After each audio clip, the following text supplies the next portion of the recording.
Bonjour à toutes et à tous, bienvenue sur KTV, Kwezi FM, le 106.9, pour un temps de parole un peu particulier ce matin, puisque c'est jour de débat.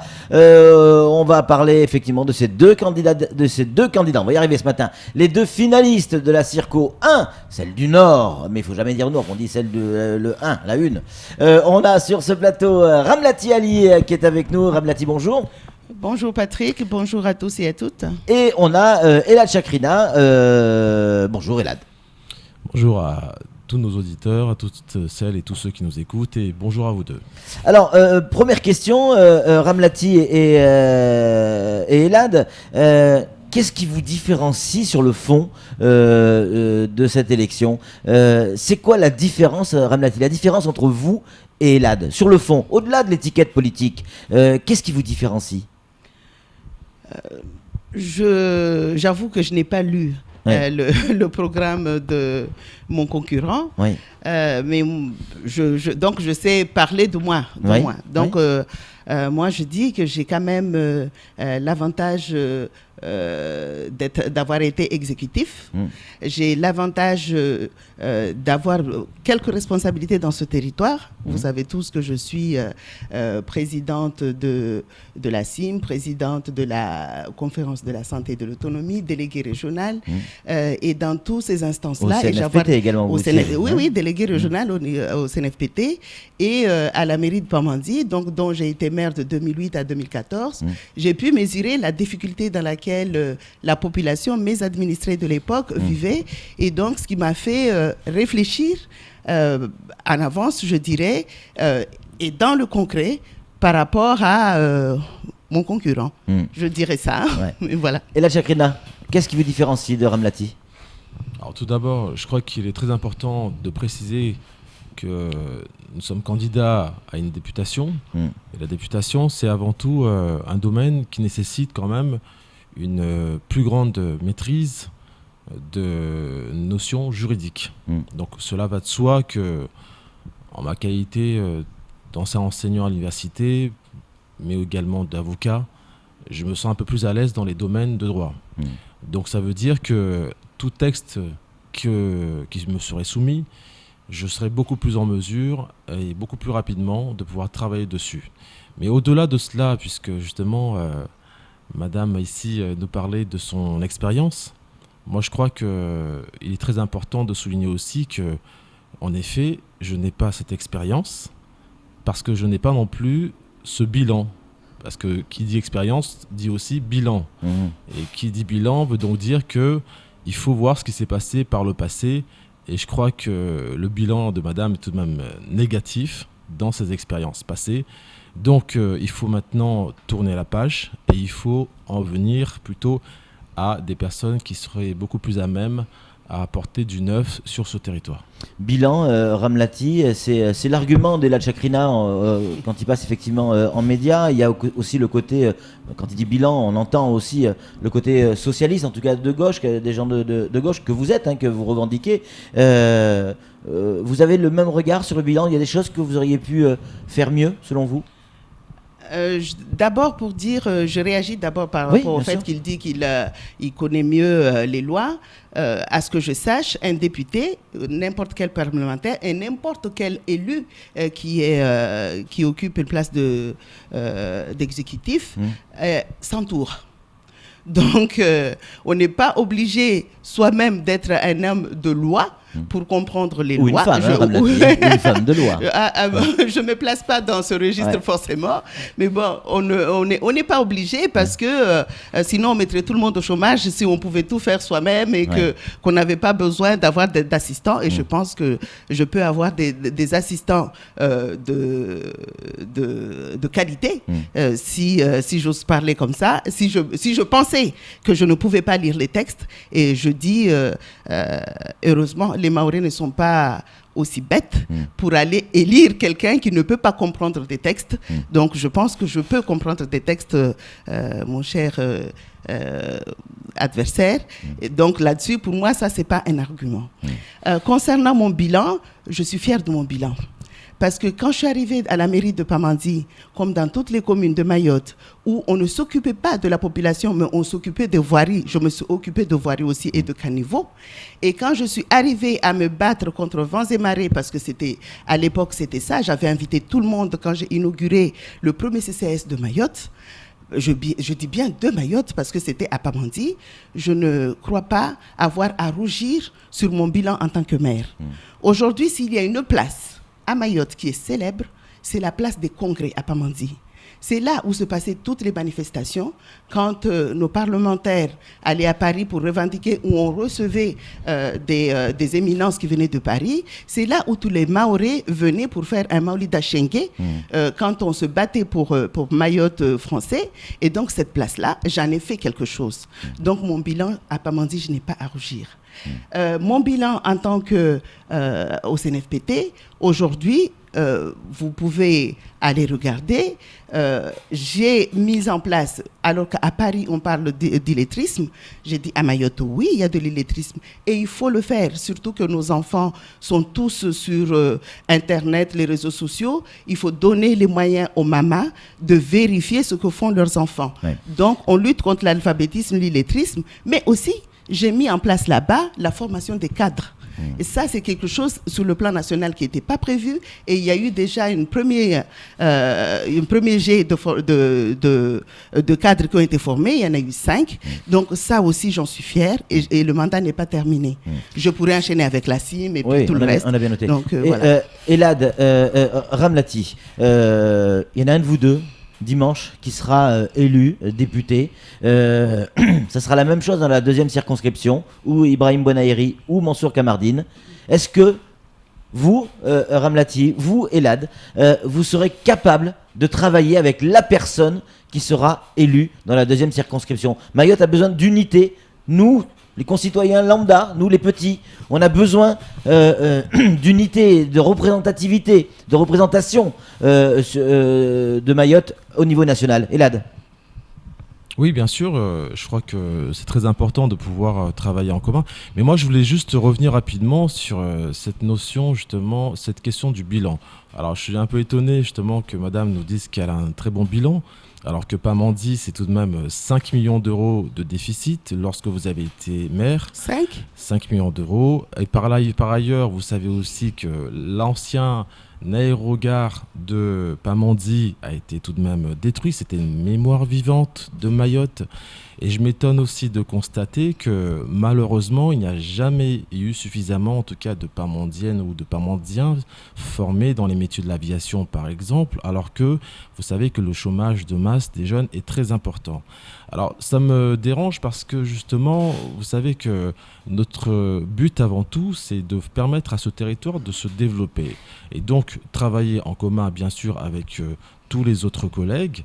Donc ça veut aussi dire que moi, si maintenant j'avais la confiance de nos électeurs, ce que je souhaiterais ardemment, bien sûr, c'est qu'on puisse instaurer non seulement l'extension de la loi du 27 mai 2009 à Mayotte en matière de zone franche et aussi d'aide aux entreprises pour que celles-ci puissent avoir un peu plus de souffle pour pouvoir aider nos jeunes et embaucher davantage et donc contribuer aussi à la baisse de la fiscalité de ces entreprises. Maintenant, pour pouvoir travailler avec tous les autres collègues, évidemment, je crois que nous sommes forts lorsque nous sommes unis. Et c'est ce que nous souhaitons, puisque nous voyons bien l'exemple de La Réunion.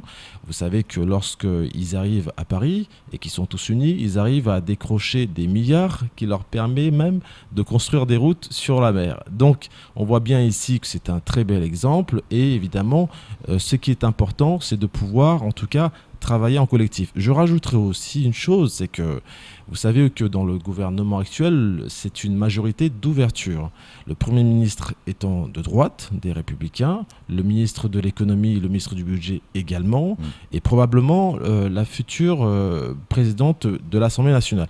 Donc tout cela, évidemment, si nous avons la confiance des électeurs, nous avons un projet fort, le projet de lutter contre le chômage de masse, d'avoir des mesures sociales importantes, et également d'aménager les infrastructures manquantes à Mayotte, et je crois que nous pourrions parfaitement bien dans quelques instants, on va parler politique avec justement, Samuel Baucher, le fameux gauche-droite, forcément. Mais pour répondre à la question, si demain c'est Ibrahim Bouanaheri qui est élu, si demain c'est Mansour Kamardine, est-ce que vous allez être capable, et je poserai la même question à Ramlati après, est-ce que vous allez être capable de travailler avec Mansour Kamardine? On imagine que oui, vous êtes du même parti politique, mais par exemple si c'est Ibrahim Bouanaheri?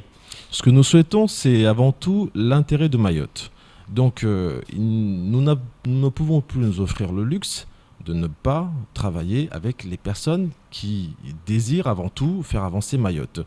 Moi, je l'ai dit et je l'ai toujours redit, j'irai toujours dans le sens des intérêts de Mayotte. Donc, si maintenant il y a des textes justement de loi qui vont dans ce sens-là, je les voterai. Si maintenant il y a justement un parlementaire qui n'est pas de la même sensibilité politique que nous, si les électeurs nous font confiance, eh bien écoutez, là aussi, je serai prêt à travailler avec la personne qui s'intéressera à Mayotte. Même si c'est Ibrahim Bouanaheri? Peu importe, ce qui nous importe, c'est l'intérêt supérieur de Mayotte. D'accord. Maintenant, peu importe, évidemment, je souhaite ardemment que ce soit Mansour Kamardine. Ouais. Vous savez que notre famille politique, lorsqu'elle arrive aux responsabilités, pense davantage à Mayotte que les gouvernements passés, notamment le gouvernement socialiste qui a plombé la départementalisation. Nous, ce que nous souhaitons, c'est de poursuivre justement l'œuvre entamée par l'ancien président de la République, Nicolas Sarkozy, qui a donné le département, et d'ailleurs que je remercie au passage puisqu'il me soutient. Ouais. Et nous souhaitons donc évidemment qu'il y ait cette majorité de droite ou du centre droit. Et puis à Mayotte, si nous avons évidemment 2 parlementaires de la droite, ce sera encore mieux puisque cela nous permettrait d'achever beaucoup de dossiers. Ramlati Ali, la même question pour vous. Est-ce que vous serez capable de travailler avec Mansour Kamardine ou avec Ibrahim Bouanaheri? On imagine plus facilement avec Ibrahim Bouanaheri, mais Très facilement avec Mansour Kamardine. Ah oui. Je travaillerai très facilement avec Mansour Kamardine. Ça dépend de lui. Parce que j'irai même plus loin. Je dirais que je proposerai qu'on crée un bureau de coordination des parlementaires, de façon à ce que tous les textes... Un seul et même bureau. Un seul et même bureau. D'avoir 2... Voilà. Il n'y a pas que les députés, oui. Même les sénateurs, qu'on soit à Paris, qu'on ait un bureau de coordination des parlementaires, chacun reste dans son étiquette, mais sur les textes qui concernent Mayotte, et bien qu'on soit autour d'une table, ensemble, pour les étudier, et puis pouvoir les porter ensemble. Parce que ça suffit qu'on aille à chaque fois se tirer dans les pattes. Pour moi, ça n'avance pas ce territoire. Si on est arrivé à cette fameuse départementalisation qui a été donnée, parce que ça, j'adore ça, une sage-femme qui est le papa de l'enfant, ça, j'adore comme terme. Donc, si on est arrivé à ça, c'est que les Maorés de l'époque, ils étaient sages. Zénam Déré, Marcel Henry, Inoussa Bamana et tous les autres, ils étaient sages. C'est des personnes qui pouvaient s'asseoir ensemble pour l'intérêt de Mayotte. Et donc, moi, ce que je préconise, c'est qu'il faut qu'à un moment, on arrive dans cette sagesse. Ces personnes-là, ils n'avaient peut-être pas les années d'études, les années d'université que nous autres on a fait, mais je pense qu'ils étaient beaucoup plus intelligents que nous et il faut qu'on arrive à imiter cette intelligence de façon à pouvoir avancer ce territoire. Si vous aviez été dans le sud, Ramlati, en tant que simple citoyenne comme nous, vous auriez voté pour qui? Mansour Kamardine ou Ibrahim Bouanaheri? Je ne suis pas dans le sud, comme ça n'est pas. Allez, on va enchaîner. Par contre, je dirais à mon collègue Elad qu'il faut vraiment vérifier vos informations. 5 millions d'euros de déficit à Pamandzi, c'était 600 000 euros. Donc vraiment, il faut vérifier vos informations.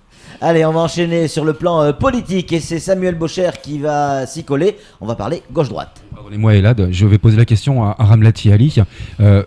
Je suis électeur et j'ai besoin de savoir. Vous avez construit votre carrière politique avec le Parti Socialiste. Vous êtes élu le 18 juin prochain. Vous serez Parti Socialiste à l'Assemblée, dans le groupe Parti Socialiste à l'Assemblée nationale, ou vous serez dans un camp macroniste, d'ouverture progressiste. C'est vrai qu'on a besoin de savoir. Les électeurs veulent savoir. Absolument, et ils ont raison. Je serai dans un camp d'ouverture macroniste. Parce que Mayotte n'a pas besoin de personnes qui vont dans l'opposition. Pour pouvoir avancer des dossiers, c'est pas dans l'opposition qu'on peut le faire, même si j'entends qu'il peut voter, et ce qui est une très bonne chose, qu'il peut voter les textes concernant Mayotte, et ce sont bonnes, c'est une très bonne chose, mais aller dans l'opposition systématique, pour moi, ça ne peut pas avancer ce territoire. Et on a une chance.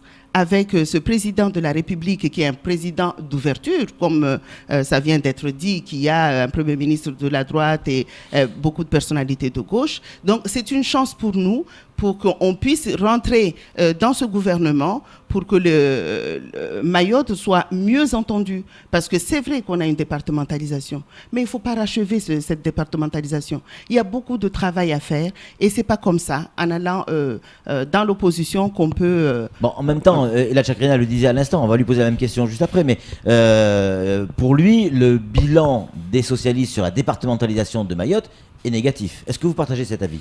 Absolument pas. Oui. Qu'on dise que le bilan de Hollande en général est négatif, pour moi c'est discutable parce que dans les 5 ans à venir, on va le voir.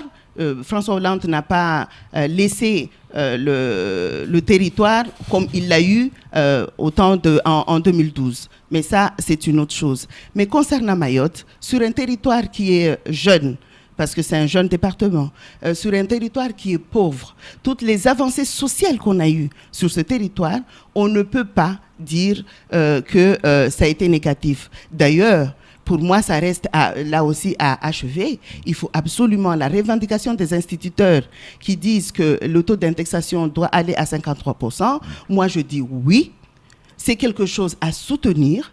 Il n'y a pas de raison qu'on nous compare tout le temps avec la Réunion, qu'on envoie les grandes institutions de ces territoires, là aussi c'est discutable, à la Réunion, et quand il s'agit des avantages, qu'on ait moins. Donc il faut absolument qu'on y arrive. Et quand on parle, oui, on dit oui, il a saupoudré, il a donné tout ce qui est social, mais là aussi c'est une relance économique, même si c'est pas suffisant, qu'il y a autre chose à faire, mais on ne peut pas dire que les familles qui ont le RMI qui a été revalorisé, les allocations qui ont été revalorisées, même si ce n'est pas suffisant. Il faut qu'on se batte pour ça. Et l'indexation, on ne peut pas dire que c'est rien. Et puis, il y a eu d'autres choses, il n'y a pas que ça. Ramlati Ali a dit clairement, elle est de gauche, elle sera dans une politique d'ouverture, donc macroniste. Vous êtes de droite. Et vous dites aussi, je serai ouvert. C'est le point commun que vous avez ? Écoutez, si maintenant le point commun consiste avant tout à aider à permettre à Mayotte d'avancer, eh bien moi je suis ouvert, je l'ai toujours dit, et je ne changerai pas de position. Ouais. Mais vous risquez d'avoir la pression quand même de votre parti politique. C'est pas une question de pression, c'est une question de savoir exactement si on a une liberté d'action ou non pour l'intérêt justement de son territoire. Et l'intérêt de mon territoire, c'est ce qui prime avant tout. Alors, en parlant d'intérêt de mon territoire, je m'étonne ici d'entendre justement qu'il y a un bilan positif du gouvernement socialiste qui soutient madame ici, de l'ancien gouvernement socialiste. Donc madame est investie par le parti socialiste. Les coupeurs de route, ça c'est depuis qu'on a connu le gouvernement socialiste. L'absence justement de centre éducatif fermé alors qu'il y a bien une demande de construction d'un centre éducatif fermé pour les mineurs délinquants, ça a été refusé par le gouvernement socialiste. La hausse de la fiscalité, c'est sous le gouvernement socialiste. Le fait qu'il n'y ait pas d'aménagement ou d'infrastructure nécessaire, parce que vous savez qu'on a gelé des fonds qui étaient destinés au conseil départemental, plus de 100 millions d'euros pour la vaccination et d'autres dossiers également. Mais il ne faut pas non plus oublier une chose, les fonds structurels européens, nous devions avoir 400 millions d'euros. Nous avons eu finalement 200 millions. Ça, c'est le gouvernement socialiste. Donc, force est de constater que le bilan est négatif, malgré tout. Alors, bon, beaucoup de choses restent à faire, puisque vous savez que, comme cette départementalisation a été complètement plombée pendant 5 ans, parce que la vérité, c'est que les socialistes n'ont jamais voulu que Mayotte soit un département d'outre-mer. Ils ont toujours souhaité que Mayotte réintègre le giron comorien. Ils l'ont toujours démenti, ça. Comme l'avait d'ailleurs dit Michel Rocard, qu'il fallait revenir à la raison, c'est-à-dire qu'il fallait revenir avec les Comores. Cela étant, moi, ce que je veux, c'est avant tout aller vers l'avant. Donc je souhaiterais en tout cas que ce qui a été fait à partir du moment où on nous a accordé cette départementalisation par Nicolas Sarkozy, reprendre ces dossiers, lesquels, en matière justement de formation, nous avons besoin de former nos jeunes ici, une université de plein exercice, puisque là encore, l'ancienne ministre socialiste des Outre-mer souhaitait que ce soit La Réunion qui dirige notre université et donc on ait moins de moyens. Moi, je souhaiterais qu'on ait un campus universitaire, qu'on ait justement davantage d'amphithéâtres, que nos jeunes puissent étudier ici et qu'on n'ait pas les 82% d'échecs comme en métropole. Pour ce qui est maintenant de la santé, là aussi, le groupement hospitalier dont nous avons entendu avec la loi Touraine, vous savez que c'est davantage de moyens accordés à La Réunion encore une fois, et Mayotte reste le parent pauvre. Donc là aussi, je souhaiterais que cette loi puisse être modifiée, que Mayotte puisse également avoir davantage de moyens. Et puis, pour ce qui est maintenant de la question dont vous m'avez posée en matière justement de travail, de cette ouverture avec le gouvernement, vous savez, on ne sommes plus dans cette... comment dirais-je, dans cet affrontement. Ce qui est important, c'est avant tout, comme je l'ai dit, l'intérêt de l'île. Et moi, je suis encore un peu étonné parce que l'intérêt de l'île, ça veut dire qu'on fait tout pour aller dans le sens de l'obtention des crédits nécessaires qui vont être versés à Mayotte, mais également des avancées législatives pour que les bonnes lois s'appliquent à Mayotte. Donc, par conséquent, je crois que cela ne posera aucun problème si maintenant les Mahorais nous font confiance. Donc, tout le monde a envie de travailler avec tout le monde, c'est plutôt une bonne nouvelle. Très bonne nouvelle. De toute façon, c'est ce que je préconise depuis. Pourquoi vous ne travaillez pas ensemble alors? Pourquoi vous ne faites pas équipe? Un demi-député à droite, un demi-député à gauche. C'est juste pas possible. Je sais bien. Laissez-nous rêver, Ramlati. Oui. Allez, Samuel qui enchaîne sur toujours la politique. Vous cumulez les mandats, vous le disiez tout à l'heure, président de la CIM, membre du SNFPT, enfin, on ne va pas tous les reciter. Vous êtes élu dimanche. Est-ce que vous conservez tous ces mandats pour lesquels, d'ailleurs, on dit de vous que vous êtes une chasseuse de primes? Qu'est-ce que vous allez en faire? Est-ce que vous continuez à œuvrer pour Mayotte ou ce sera juste la députation? Je commencerai par la chasseuse de primes. J'aimerais bien qu'on me prenne la présidence de l'ARS. J'aimerais bien qu'on me prenne la présidence de Redia Bilang, de la CIM, parce que, puisque je sache les primes. Parce que tout cela, la prime, c'est 0 €. 0 €. C'est tout simplement l'intérêt de ce territoire qui me fait faire tout ça. Là où il y a une prime, c'est au CNFPT. Oui, il y a une prime. Là, il y a des indemnités.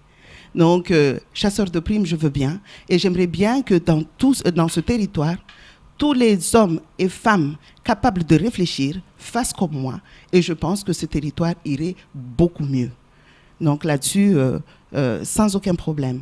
Maintenant, est-ce que je garderai tout ça? Il faut d'abord que je pense à moi-même. Ça y va de ma santé. J'ai des emplois du temps plus que élastiques. Pour moi, une journée devrait compter 36 heures. Parce que je crois en ce que je fais. Et vous pouvez demander à tous les gens avec qui je travaille que je suis présente, omniprésente. Donc, j'aimerais bien qu'il y ait quelques personnes qui prennent la relève. C'est pas que je ne demande pas, mais il y a des choses comme ça. Même, vous savez, en même temps, les gens qui décrient que je cours après les mandats, c'est les mêmes personnes qu'à chaque fois il y a quelque chose qui se passe quelque part, ils viennent me mettre la pression pour que, ah oui, mais tu sais bien, tu ne peux pas laisser ça comme ça. Et on me culpabilise pour faire. Donc, j'aimerais bien lever le pied moi aussi, à condition qu'il y ait des gens, parce que c'est quand même pour les Mahorais que je le fais, à condition qu'il y ait des hommes et des femmes de ce territoire qui s'y mettent aussi. On vient de parler du cumul des mandats. Quelles sont vos urgences? Selon vous, l'urgence, demain, là vous êtes élu le 18, il va falloir s'attaquer de suite au gros dossier. S'il y avait un dossier, le premier qu'il faut traiter, ça serait lequel? Elad? La lutte contre l'insécurité. Alors vous faites quoi? Je vais vous dire concrètement ce que je vais faire. Si maintenant j'ai la confiance des électeurs, vous savez qu'il existe différents bâtiments à Mayotte qui peuvent être aménagés pour qu'on puisse créer un centre éducatif fermé. Il faut bien que nos téléspectateurs sachent que c'est un centre éducatif fermé, c'est avant tout un lieu où les mineurs sont mis justement pour être encadrés. C'est une forme de prison pour mineurs. Ça, c'est une mesure qui peut être faite tout de suite parce qu'on n'a pas besoin de réaliser de nouveaux bâtiments. J'en ai discuté avec plusieurs spécialistes en la matière, des policiers, des gendarmes, et en effet, il existe bien des bâtiments qui peuvent être mis aux normes parce qu'il y a seulement 10 places justement à la maison d'arrêt de Majicavo, ce qui est très insuffisant évidemment, alors que la plupart des faits de délinquance sont commis par des mineurs délinquants. Par conséquent, il faut avant tout lutter contre l'insécurité dans l'immédiat. Concernant maintenant le volet, par exemple, aussi de l'immigration illégale, là, je crois qu'on peut tout de suite déployer une unité de la marine, puisque vous avez une base navale à Dzaoudzi. Il suffit de déployer juste une unité vers Mtsamboro, l'îlot Mtsamboro, ou en tout cas dans ses alentours, avec un navire. Ça ne coûte pas grand-chose, c'est juste un détachement. Et là, vous avez justement un peu plus de contrôle de nos frontières. Donc, ce sont des mesures d'urgence qui peuvent être entamées dans l'immédiat. Et enfin, bien sûr, je l'ai dit et redit aussi ailleurs chez vos confrères, moi, ce que je souhaiterais, c'est avant tout qu'on puisse tout de suite avoir une proposition de loi sur justement le rattrapage économique et social de Mayotte. Au vu de ses spécificités, Mayotte a besoin d'avoir des crédits supplémentaires puisque vous savez qu'avec le défi de la départementalisation, nous devons tout faire. Mais d'abord la sécurité, ensuite on va commencer à prendre les crédits nécessaires pour aménager nos routes, qu'on n'ait pas cet enfer des embouteillages. Premier dossier, c'est quand même l'insécurité. C'est l'insécurité, tout à fait, et l'immigration illégale. Les dossiers qui suivront ensuite, c'est avant tout d'aller chercher les crédits qui nous manquent pour qu'on puisse financer nos projets. Ramlati, pareil, même question. Premier dossier que vous allez traiter pour vous, premier dossier que vous allez défendre. Là, on se retrouve. L'insécurité également. L'insécurité et la délinquance. Avec les mêmes moyens, c'est-à-dire vous aussi, vous imaginez qu'il faut de suite récupérer des bâtiments qui pourraient être mis à disposition pour mettre en place une prison pour mineurs? Moi, j'avais pensé d'abord donc à la mission Atalante, oui. Qui a été mise au moment de la piraterie au niveau des côtes de Djibouti. Donc, cette mission Atalante qui a sécurisé cet endroit, je pense qu'elle pourrait être étendue jusqu'à Mayotte. Mayotte, on est le territoire où on n'a pas de garde-côte. Donc là, on se retrouve qu'il y a la marine à Mayotte. Donc nous, on ne comprend pas, citoyens lambda, nous ne comprenons pas ce qu'ils font. Ils ont certainement de très bonnes missions dans le territoire, hein, mais on se dit qu'ils pourraient nous défendre un peu plus. Maintenant, avec tout ce qui se passe en France métropolitaine et en Europe, où on vit en état d'urgence, donc à un moment, il va y avoir une loi antiterroriste qui va être votée. Donc, le député qui pourrait être Ramlati Ali au soir du 18 juin ferait en sorte que cette loi puisse rapidement profiter à Mayotte, parce qu'il n'est juste pas possible de vivre ce qu'on vit actuellement, où on a peur de sortir, on a peur de vivre chez nous. Donc le terrorisme chez nous, même si il est un peu camouflé, il est là. Donc je pense que la première des choses à faire, en tout cas pour moi, tout le reste ne peut pas tenir. Tout le reste ne peut pas tenir si on n'a pas de solution contre cette insécurité qui règne dans ce territoire. Là encore, vous vous rejoignez, décidément. Ça va être difficile de faire son choix pour nous, électeurs. Hein. On va parler dans quelques instants économie avec Samuel Baucher, mais juste avant, un thème. La moralisation de la vie publique. Ça doit vous parler, c'est dans l'actualité actuellement avec ce projet de loi de Bayrou, en tout cas cette volonté de moraliser tout ça. Et quand on parle notamment de la corruption dans certains marchés publics, notamment à Mayotte, on le sait, pas qu'à Mayotte, attention, hein, ça vous inspire quoi cette moralisation de la vie publique? C'est quelque chose qui vous fait peur? C'est quelque chose qui va trop vite? Ou on dit, non c'est bon, il faut y aller à fond? Absolument. Pour moi, je trouve que c'est dommage qu'on arrive à faire une loi pour ça. Quand on veut être élu, on dit qu'on y va pour l'intérêt général. Donc, on oublie de dire que c'est l'intérêt personnel ou la somme des intérêts personnels. Donc, je pense qu'il faut y aller à fond. La corruption, comme vous l'avez dit, c'est pas qu'à Mayotte, mais à Mayotte, on n'est pas épargné. Donc, s'il faut qu'on nous tape sur les doigts pour qu'on comprenne, pour moi, il faut y aller. Alors la moralisation de la vie publique, pour que aussi, là encore, en expliquant à nos téléspectateurs, il y a des pratiques qui sont légales, mais moralement condamnables. Eh bien, ce sont certaines dérives qui conduisent aujourd'hui le gouvernement à vouloir déposer ce projet de loi à l'Assemblée nationale et au Sénat. Ce qui est important, c'est avant tout de faire figure d'exemplarité auprès de nos concitoyens. Comment est-ce que, évidemment, on peut concevoir qu'il y a des dérives, alors que nos concitoyens vivent dans des conditions difficiles au quotidien. C'est-à-dire avec un chômage de masse, avec aussi un pouvoir d'achat en baisse, ce n'est pas possible. Donc, il est important qu'il puisse y avoir davantage de transparence, qu'on puisse davantage, évidemment, réglementer justement la vie publique. Mais moi, je rappellerai une chose, c'est que, vous savez, vous avez beaucoup d'abus à certains endroits, puisque Mayotte fait partie, en effet, des territoires les plus corrompus à l'échelle nationale. Vous avez Mayotte et la Corse en dernier, je crois. Bien sûr, il va falloir qu'à un moment donné, nous changions de pratique, puisque ce qu'on constate, c'est que beaucoup qui cherchent des mandats sur ce territoire sont là avant tout pour chasser des indemnités, pour chasser aussi les fameux chasseurs de primes. Les chasseurs de primes, ou alors pour obtenir en tout cas un train de vie qui soit un peu plus confortable au détriment de nos concitoyens. Et cela, je crois que là aussi, il va falloir aussi commencer tout doucement à changer de pratique, puisque comme vous l'avez constaté, il y a eu un vent justement de changement en France métropolitaine, et je crois qu'à Mayotte, là aussi, ce vent de changement doit pouvoir nous permettre d'avoir de nouvelles pratiques et donc de nouvelles têtes à la tête de ce département. Il nous reste 4 minutes, et ces 4 minutes vont être consacrées à l'économie ici à Mayotte, son développement économique, et c'est Samuel Bocher qui a la première question sur l'économie. Madame, monsieur, c'est une question que je vous pose à tous les deux. Le MEDEF vous a écrit personnellement avec des courriers identifiés, je ne sais pas si vous avez été destinataire, mais en tout cas on en parle aujourd'hui.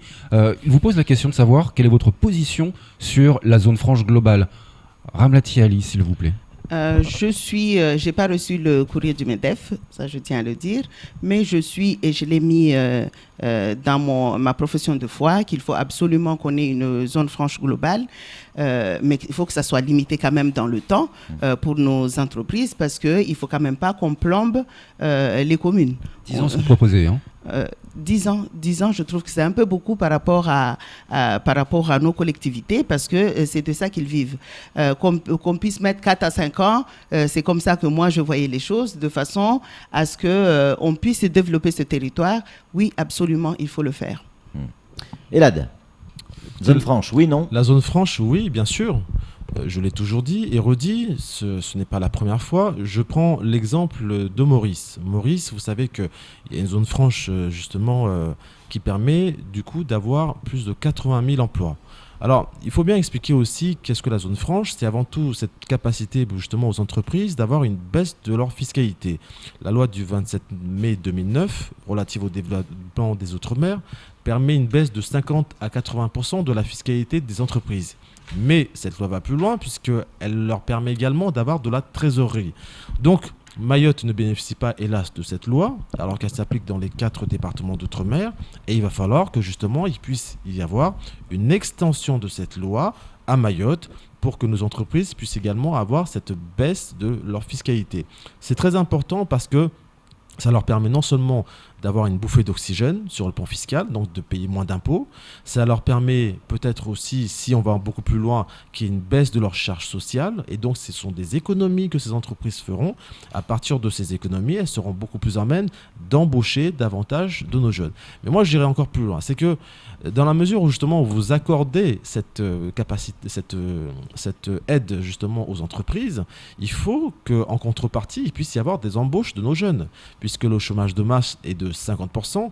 Donc là encore, pour bénéficier justement de cette mesure, il est impératif dans les accords de bien permettre aussi à nos jeunes d'être embauchés, ne serait-ce pour à peu près 1 ou 2 jeunes lorsqu'il y a systématiquement justement des abattements fiscaux en la matière.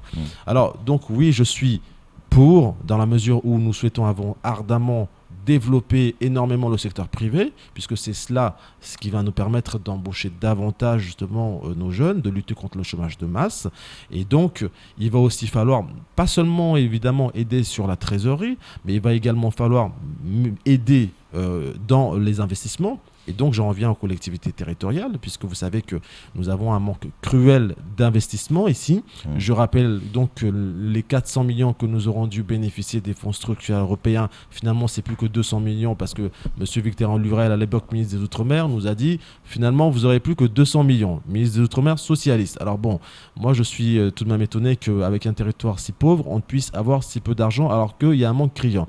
Donc là encore, ça veut dire que les collectivités devront en tout cas avoir des dotations supplémentaires. Nous irons, si maintenant nous avons la confiance des électeurs, Mansour Kamardine et moi, chercher justement les crédits auprès des ministères concernés pour que les collectivités territoriales puissent bénéficier des fonds nécessaires afin de relancer leurs investissements, donc de donner du souffle un peu plus à nos entreprises. À aucun moment, ni l'un ni l'autre, de donner un peu plus vous parlez de travail. de plan Marshall sur l'aspect économique. Mayotte a besoin d'un sacré coup de main et d'un coup.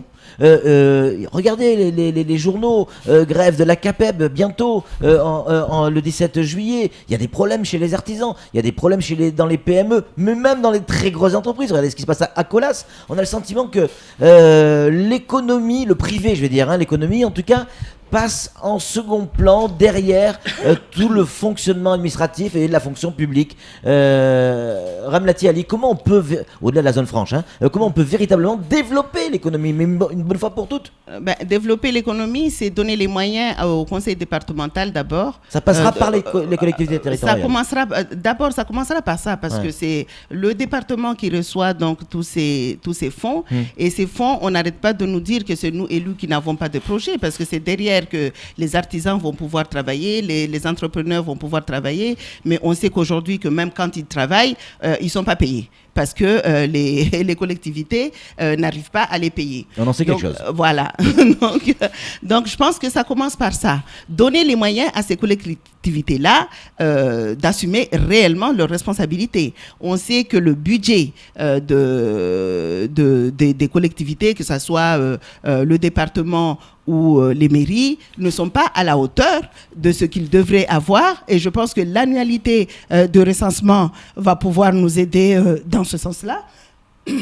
Mais les fonds qui nous sont envoyés ici, tels que les CPR ou les fonds européens, où c'est un pourcentage où la collectivité doit apporter sa part, ça reste inconsommé. Pourquoi? Parce que les collectivités n'arrivent pas d'assumer. Donc je pense que parmi les premières discussions à avoir avec l'État, c'est ça. D'abord, mettre à niveau, comme dans les autres départements, on parle d'égalité réelle, eh bien allons-y, on vous croit, allons-y. Les départements, il faut que ça soit pareil comme partout, mais en plus, donner cette facilité c'est-à-dire que l'État, quand il met ses fonds, ou l'Europe, il faut que l'État vienne en substitution pour que les collectivités puissent réellement consommer, surtout que le besoin est là, sur le territoire. Et ça, c'est pas un travail, c'est pas le travail du parlementaire que je serais, mais mon travail à moi, ce serait d'accompagner ces exécutifs pour qu'on y arrive ensemble à ce développement de Mayotte et la relance économique telle qu'on le dit ici. Vous êtes d'accord, juste en 2 mots, vous êtes d'accord avec ça? Pour une vraie relance économique, il faut un département fort financièrement? Moi, j'irais plus loin. C'est que, encore une fois, dans mon programme, j'ai dit qu'il faut un nouveau modèle de développement. C'est-à-dire que il ne faut pas seulement avoir ce transfert financier comme on voit dans les autres départements d'outre-mer. Pour avoir un transfert financier, c'est important pour créer les conditions de création de richesse localement parlant. Parce que vous voyez bien le modèle existant dans les autres DOM, c'est que on injecte de l'argent, mais malheureusement, les problèmes subsistent dans le temps. Vous avez un bilan quand même qui est quand même négatif, puisque à La Réunion, vous avez un chômage de masse également des jeunes de 50%, un chômage justement qui concerne l'ensemble de la population de 30%. Donc ça veut dire qu'il faut les fonds nécessaires pour désenclaver déjà Mayotte, à savoir un désenclavement aérien, donc la piste longue, les 220 millions qui nous manquent pour créer justement davantage de concurrence et donc de compagnies aériennes supplémentaires et donc une relance du tourisme, pouvoir aussi avoir un désenclavement maritime pour que justement on puisse échanger sur le plan commercial avec les pays de la zone océan Indien, et donc ça veut dire qu'il faut créer des compagnies maritimes régionales, pouvoir avoir un désenclavement justement routier, puisque là aussi ça veut dire qu'il va falloir qu'on puisse avoir, pourquoi pas aussi, comme la route du Tamarin à La Réunion, où vous avez des 4 voies, où vous avez justement ce désenclavement, puisque quand vous êtes justement dans des routes étroites, vous perdez du temps,